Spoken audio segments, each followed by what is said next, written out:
만석 이상 재산은 사회에 환원하라. 흉년에는 땅을 늘리지 마라 라는 말이 있다.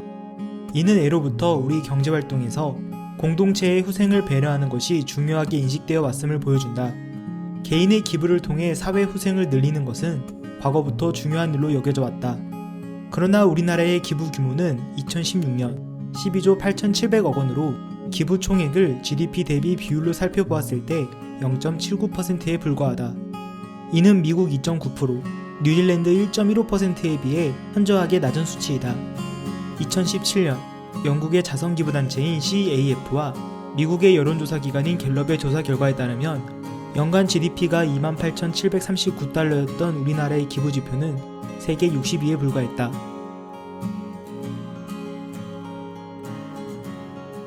동정심과 이타심을 이용한 기부 유도는 예전부터 이어져온 기부 문화의 일부였다.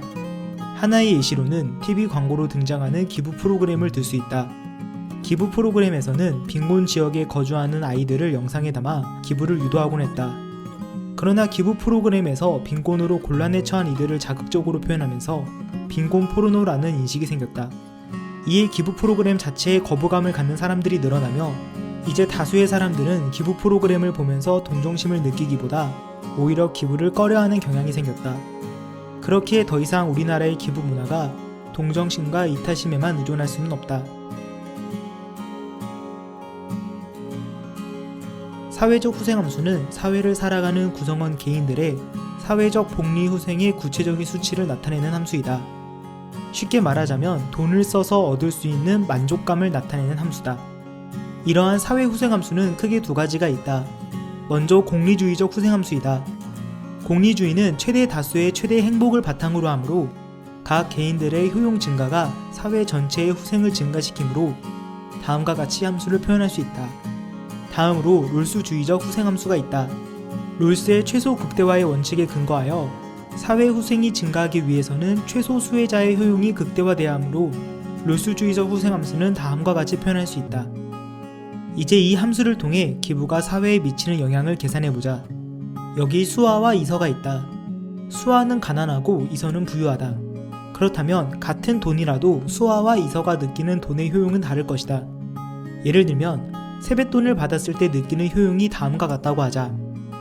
수아와 이서 모두 세뱃돈을 많이 받으면 받을수록 좋겠지만 이미 이서는 돈이 많기에 10만원씩 더 받는다고 해서 효용이 크게 증가하지는 않는다. 반면에 수아는 돈이 늘어날 때마다 효용이 이서보다는 더 많이 증가한다. 실제로 이서는 수아보다 부자이므로 이서는 50만원, 수아는 10만원을 세뱃돈으로 받았다고 해보자. 이랬을 때 사회적 복리 후생을 계산해보면 공리주의적 관점에서는 단순 효용의 합이므로 140이 나오고 롤수주의적 관점에서는 두 효용 중 작은 값이므로 50이 나온다. 자, 이때 이서가 수아에게 10만원을 기부했다고 해보자. 그렇다면 사회적 복리 후생은 어떻게 변하게 될까? 공리주의적 관점에서는 175가 되므로 140보다 35만큼 증가하게 되며 롤수주의적 관점에서는 85가 되므로 50보다 35만큼 증가하게 된다. 따라서 두 관점은 조금 다르게 전체 사회 후생을 바라보고 있지만 결과적으로 두 관점 모두 기부가 전체 사회의 후생을 증가시킬 수 있음을 보여준다. 현재 우리나라의 기부 비율은 1% 이내로 추정되며 미국과 뉴질랜드 등의 소위 선진국의 기부 비율 수치에 비해 낮다고 할 수 있다. 그래서 현재 1%를 기부한다고 가정하고 0.25%씩 기부 비율이 증가할 때에 따라 사회 후생이 어떻게 변하는지 구해보자. 0.25%에 해당하는 기부금의 액수는 2018년도 기준으로 약 4조 7,555억으로 추정된다. 이는 우리나라 2018년도 외교 통일 분야의 국가 예산과 비슷한 수치이다. 이 금액을 아동 청소년, 노인, 장애인, 여성, 소득 하위 계층 복지와 같은 사회 복지에 사용한다면 어린이집 누리과정 전액 지원, 노인 장기 요양 보험 등과 같은 사람들의 생활에 도움이 되는 정책들을 실현할 수 있으리라 예상된다. 또한 약 2.25%까지 상승한다고 가정하였을 경우 기부금은 23조 9,275억 원으로 2018년 고용노동부 예산과 비슷한 수치이며 2018년 우리나라 국가 예산의 약 5.5%에 해당하는 엄청난 금액임을 알 수 있다.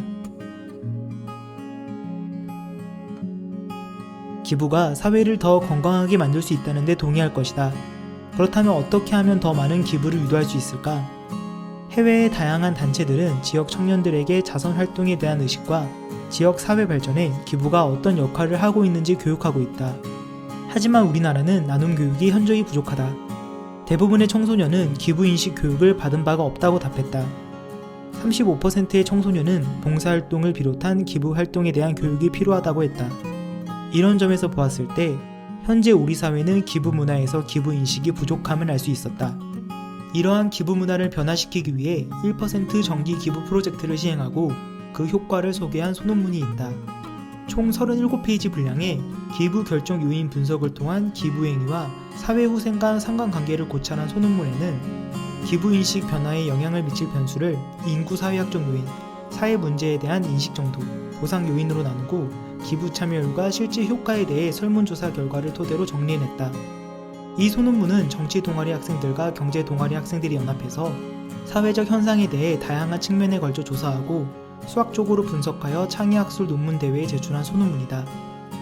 이 논문을 쓴 학생들은 지금 대학교에 입학했다. 예전에 학생들과 같이 작업했던 이 논문은 채널을 처음 만들 때부터 다루어 보고 싶었던 주제였다. 수학으로 세상에 선한 영향력을 끼칠 수 있다면 어떨까? 그런 수학을 보다 잘 알려줄 수 있는 방법은 없을까라며 이 채널을 시작했고, 시작 단계이긴 하지만 여러분들 덕분에 구독자 1000명을 돌파했다. 바쁜 시기라 업로드가 늦어지고 있지만 조금 더디긴 해도 앞으로 나아갈 것을 약속하며 오늘 수업은 여기까지.